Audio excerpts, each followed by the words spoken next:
Good to have you here. I mean, obviously, at the outset, this is a tragic loss of a 17-year-old boy. It is also a devastating situation, no doubt, for the policeman. And we don't know all of the facts of this case. We have learned this lesson in a very tough way, really, over the course of what we have seen play out in Ferguson and other places. And we have learned that you have to wait and you have to know all of the circumstances before you can really figure this out. But we do know, Emily, that he has been charged, and we do know that there are protests in the street, largely peaceful so far. What's your take? Look, what I see is that I see a community that is saying they want, this is a isolated, sad circumstance, but we can't look at it as just isolated. Part of something larger, something we're seeing systematically, that cops are actually shooting young people, and they're shooting people all over the country, but there's no way to count it. The FBI director has said he actually is dissatisfied with knowing how many people, how many times law enforcement is shooting people that are unarmed. There's no way of knowing. And I think the community is coming together to say, we need justice. This has been a year later, and I think they're right to be saying that. We need to look at the system overall. Lars, what do you think? I've got to tell you, Martha, this is so wrong because, first of all, this man was not unarmed. He had a knife. And the majority of those people shot by police, by the statistics that are available, are armed.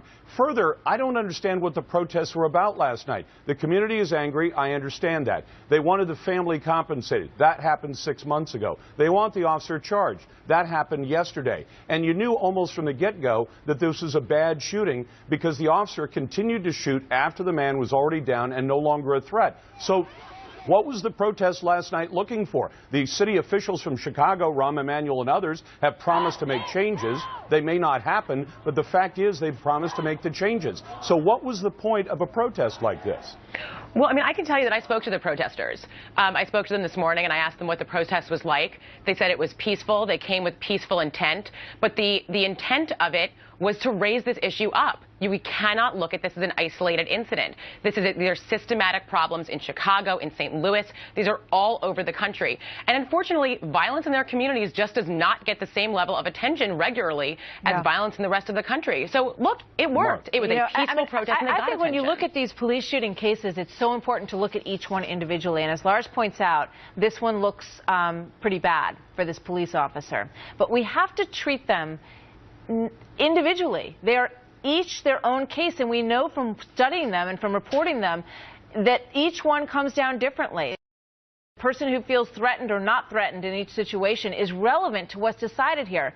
But one thing that needs to also be discussed, where are the protesters for the children who are caught in the crossfire in Chicago? For the 400-some people who have been killed in that city over the course of this year, the murder rate is up by 14%. And I understand it's a different situation when you're dealing with a police officer, obviously. But there is a problem going on in the city of Chicago, Lars, and it appears that, that the outrage is somewhat selective. Well, it's not only selective, it's bigoted. The very fact that Black Lives Matter only focuses on the shootings of black citizens by police. And in the majority of cases, people who are shot by the police are shot for good reason because they're a threat. And this was a different kind of situation. But as you point out, 400 murders in Chicago. 80% of the victims are black. And only 7 of those shootings involved police officers, and most of those were justified. They have a larger so where problem, is Black Lives Matter about the deaths of black citizens in Chicago? I mean, the reports are that this young man was on PCP. He had a knife, and he was resisting going to the police officers. And there's another message for young people right here. When the police want to talk to you, you need to put down whatever is in your hands, and you need to go over and talk to them. I mean, Emily, isn't that the most important message to save people's lives like this young man who obviously needed help for a number of reasons? Yes, look, he absolutely did. And there are speculations. We see on the video that you may have had a knife. But I also think that we need to remember that carrying a knife is not illegal. And if his past experience has not been that police have been respectful and cooperative, look, it goes both ways. Look, from my experiences, it has been productive for me, from where I sit, to be working hand in hand with police. I cannot say that for every member of society. Yeah, but show me, I mean, how many situations where someone turns around and says, okay, I've got a gripe with you, police officer, but I'm going to go with you, and then we're going to hash this out. I mean, this young man should not have been walking away from police who were asking him to come over and talk to them, because it ended in absolute tragic circumstances for him and for his family. Look, absolutely. But not speaking to police does not equal an ability for them to be shooting him 16 times and lying down. And look, we did see that in South Carolina, where he was trying to talk to the police and they ended up shooting him. That police officer is also in the same situation as this one who has now been charged with murder. And they do need to be. Emily, thank you very much. Lars, thanks to you.